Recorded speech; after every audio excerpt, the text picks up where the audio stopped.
Lots to get to this hour, but we begin with the person who planned Tuesday's deadly terror attack in Istanbul. The person has now reportedly been identified.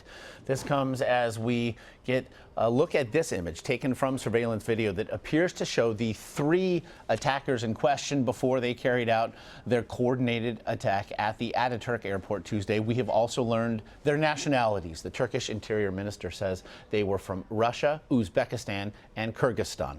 Meanwhile, police in Turkey raided suspected ISIS cells overnight. In all, more than a dozen people were arrested in a large-scale police operation. You see video of it underway there, as authorities raided suspected hideouts in neighborhoods of Istanbul and in the coastal city of Izmir.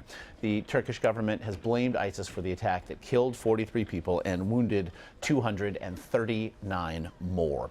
Foreign correspondent Holly Williams now is joining us from the Ataturk airport, where the attack, of course, took place with the very latest. And again, Holly, we've seen that picture now reportedly showing the three bombers before the attack. What new details have you learned about how they carried their attack out?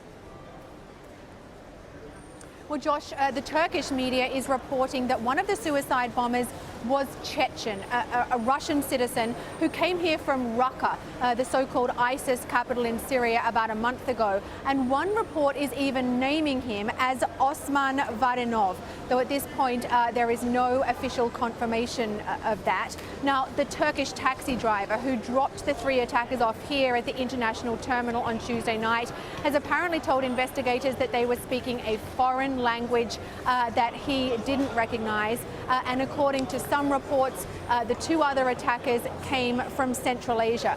This investigation is still ongoing, and at this point, ISIS has not claimed responsibility. However, Turkish officials are saying that there are indications that this was the work of ISIS, and US officials have said that the evidence leans in that direction, in part because of the methods and the weapons that the attackers used. And there are some striking resemblances there with the attacks in Paris and Brussels. Meanwhile, we also saw the first funerals held yesterday for some of the 43 victims who were killed in these attacks. What are we learning about these 43 people?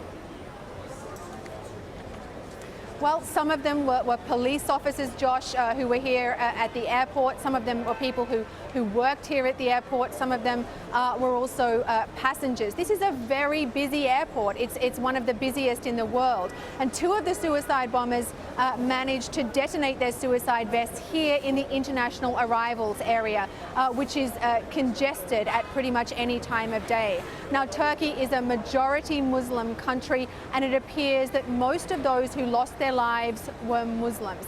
They were murdered by an act of terror during the Islamic holy month of Ramadan. And yesterday we heard from the Turkish president, Recep Tayyip Erdogan, who said that the suicide bombers had prepared a place for themselves in hell. Holly Williams at Ataturk International Airport in Istanbul. We thank you for that.